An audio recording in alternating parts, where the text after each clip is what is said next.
एक ही मुहूर्त में जन्म लेने पर भी सबके कर्म और भाग्य अलग अलग क्यों होते हैं?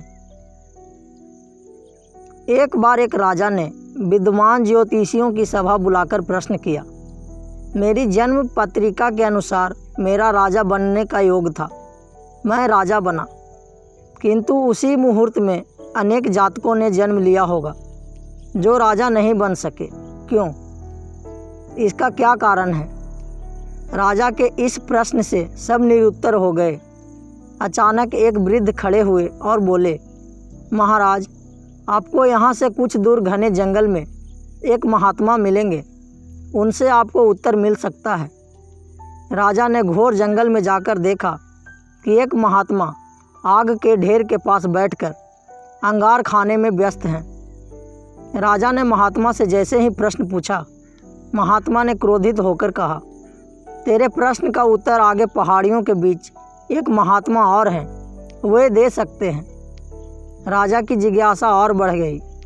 पहाड़ी मार्ग पार कर बड़ी कठिनाइयों से राजा दूसरे महात्मा के पास पहुंचा।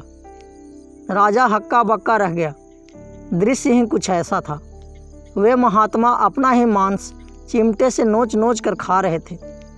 राजा को महात्मा ने भी डांटते हुए कहा, मैं भूख से बेचैन हूँ, मेरे पास समय नहीं है। आगे आदिवासी गांव में एक बालक जन्म लेने वाला है जो कुछ ही देर तक जिंदा रहेगा। वह बालक तेरे प्रश्न का उत्तर दे सकता है।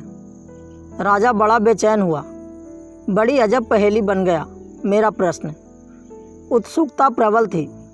राजा पुनः कठिन मार्ग पर चल पड़ा। उस गांव में पहुंचा।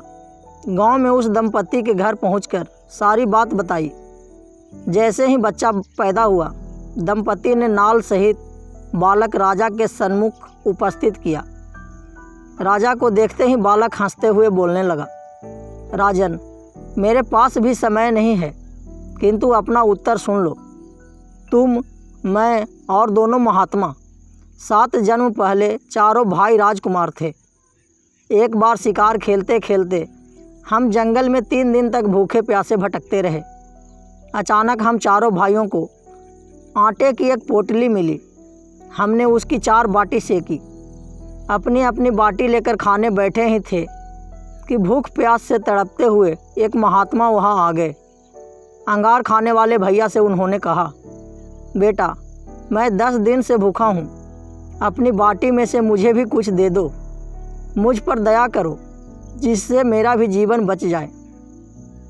इतना सुनते ही भैया गुस्से से भड़क उठे और बोले, तुम्हें दे दूंगा तो मैं क्या खाऊंगा? आग! चलो भागो यहाँ से। वे महात्मा फिर मांस खाने वाले भैया के निकट आए। उनसे भी अपनी बात कही, किंतु उन भैया ने भी महात्मा से गुस्से में आकर कहा कि बड़ी मुश्किल से प्राप्त ये बाटी तुम्हें दे दूंगा तो क्या मैं अपना मांस नोचकर खाऊंगा? भूख से लाचार हुए महात्मा मेरे पास भी आए। मुझसे भी बाटी मांगी, किंतु मैंने भी भूख में धैर्य खोकर कह दिया कि चलो आगे बढ़ो, मैं क्या भूखा मरूं।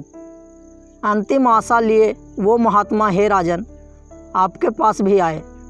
दया की याचना की।